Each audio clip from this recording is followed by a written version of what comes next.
Guys, আকাশটা যখনই মেঘলা হয় তখনই শুধু মনটা খাই খাই করে। মানে আকাশটা কোনো প্রকারে মেঘলা হলেই শুধু আমার ভাজা পোড়া খেতে ইচ্ছে করে। আর খাওয়ার সময় যদি প্রিয় মুভিটা দেখতে পারি তাহলে তো বিষয়টা আরো জমে যায়।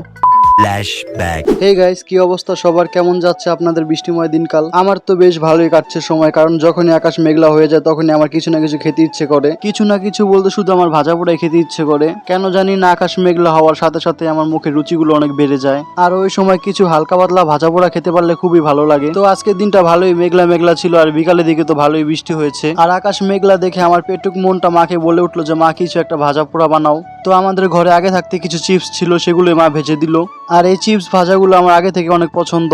তো সব চিপস ভাজা শেষ, এবার আমি এগুলো সব ডিব্বায় ভরে নিলাম। আর টিভিতে আমার সবচেয়ে প্রিয় মুভিটা ছেড়ে দিলাম। বৃষ্টির দিনে ভাজা পোড়া খেতে খেতে প্রিয় মুভিটা দেখার মজাই আলাদা। আর আমার সবচেয়ে প্রিয় মুভি হচ্ছে হ্যারি পটারের সবগুলো সিরিজ। আমি এই হ্যারি পটারের সিরিজগুলো যে কতবার দেখেছি তার হিসাব নাই। মানে এতবার দেখার পরও আমার বিন্দু পরিমাণেরও বোরিং লাগে না। আর এই হ্যারি পটার মুভির সবচেয়ে ইমোশনাল পার্ট হচ্ছে যখন প্রফেসর স্নেপ ডাম্বলডোরকে হত্যা করে। আর এই সিনটা দেখলে আমি বরাবরের মতো সবসময় ইমোশনাল হয়ে যাই। আমার মনে হয় একজন হ্যারি পটার ফ্যানের সবচেয়ে ইমোশনাল মুহূর্ত হয়তো এটাই। আপনারও কি আমার মতো হ্যারি পটার মুভি পছন্দ কিনা অবশ্যই কমেন্ট করে জানাবেন। আর আমি তো বৃষ্টিময় দিনগুলোতে এইভাবে আমার মুহূর্তগুলো উপভোগ করি। মানে বাইরে বৃষ্টি হচ্ছে, ঘরে মুভি চলছে এবং সাথে কিছু খাওয়া দাওয়া। আর অনেক সময় তো ঘুমিয়ে ঘুমিয়ে কাটিয়ে দিই সারাদিন। অনেকের কাছে হয়তো বৃষ্টির সময়টা অনেক বোরিং লাগে, কিন্তু আমার কাছে বৃষ্টির মুহূর্তটা খুবই ভালো লাগে। তো আপনারা মেঘলাময় দিনগুলোতে কিভাবে সময় কাটান সেটা অবশ্যই কমেন্ট করে জানাবেন। আর আপনাদের সবচেয়ে পছন্দের মুভির নামটা অবশ্যই কমেন্ট করবেন, যেটা আমি অবশ্যই দেখবো। সবাইকে ধন্যবাদ, টাটা।